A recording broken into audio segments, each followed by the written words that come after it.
Olá! Hoje a gente vai desvendar a engrenagem por trás de um dos maiores sistemas de saúde pública do mundo, o nosso SUS. Já parou para pensar como é que ele se organiza para atender milhões de pessoas num país com as dimensões do Brasil? Bom, vamos mergulhar juntos nessa estrutura para entender como tudo funciona.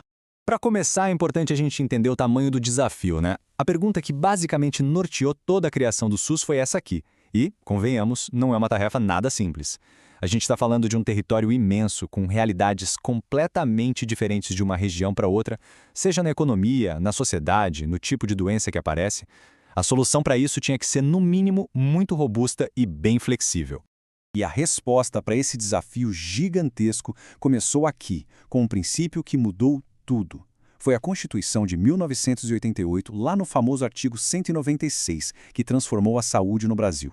Ela deixou de ser um benefício só para quem contribuía com a Previdência e virou um direito universal, ou seja, um dever do Estado para com todo e qualquer cidadão.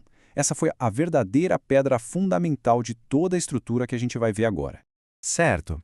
Então, como é que se constrói um sistema a partir desse princípio tão grandioso? A resposta do SUS foi começar pela base, sabe? Pelo primeiríssimo contato que as pessoas têm com o serviço de saúde. Vamos falar agora do pilar que sustenta todo o resto, a atenção básica.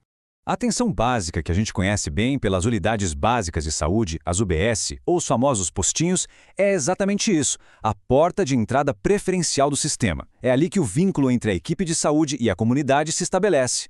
A ideia é que a equipe conheça as pessoas, as famílias e consiga acompanhar a saúde delas de forma contínua, sabe? E não só na hora que a doença aparece.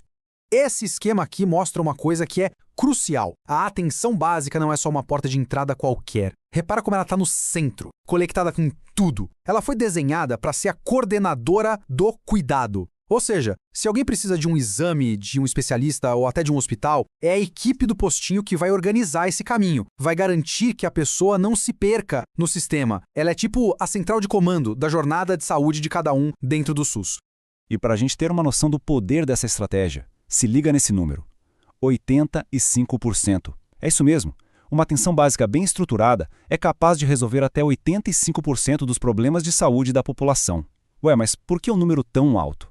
Porque é ali que se faz a prevenção, o diagnóstico precoce, o acompanhamento de doenças crônicas.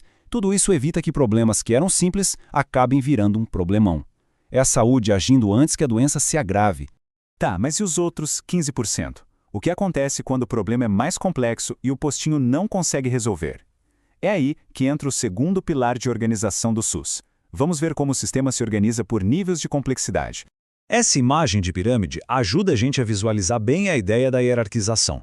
Tradicionalmente, é assim que se pensa. Na base, onde tem o maior volume de gente, está a atenção básica, com baixa complexidade. No meio, a atenção secundária, com os especialistas e exames mais específicos. E lá no topo, a atenção terciária, com os hospitais de alta complexidade, cirurgias avançadas e por aí vai. Só que atenção aqui nessa citação. É muito importante entender isso. A visão mais moderna do SUS é menos uma pirâmide rígida e muito mais uma rede. O paciente não precisa necessariamente subir de nível. Na verdade, ele transita por essa rede conforme a necessidade. E a atenção básica, como a gente viu, continua ali como coordenadora, ajudando a navegar por esses diferentes pontos de cuidado que estão todos interligados. E na prática, a jornada dentro do SUS tem um fluxo bem lógico, como a gente vê aqui. O normal é tudo começar na atenção básica. Se o caso não puder ser resolvido lá, a própria equipe já encaminha para a atenção secundária para um especialista. E só nos casos mais graves e complexos é que o caminho leva para a atenção terciária. A ideia toda por trás disso é que ninguém fique perdido no sistema, porque o fluxo foi desenhado para ser ordenado. Ok, já entendemos a porta de entrada e os níveis de cuidado.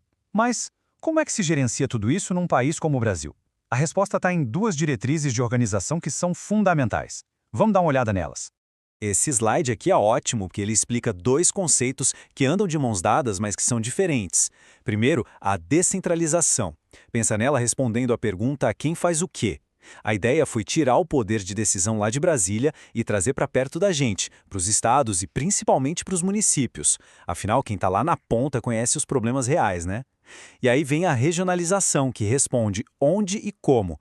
Ela organiza o país em regiões de saúde, para poder planejar os serviços de forma mais inteligente, garantindo que cada lugar tenha o que a sua população realmente precisa. Agora que a gente já viu todas as peças separadas, vamos juntar tudo para ter a visão completa de como essa engrenagem toda foi pensada para funcionar em conjunto.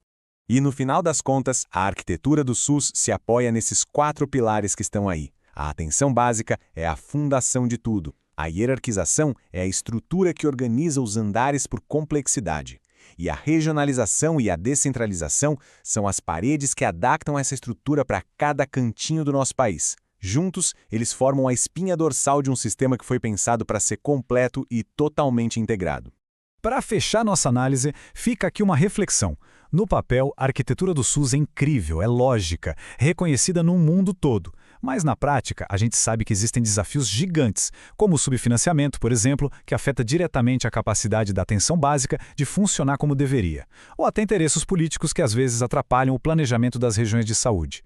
Então, a grande questão que fica é como fazer com que a execução no dia a dia se aproxime cada vez mais desse ideal que foi tão bem desenhado.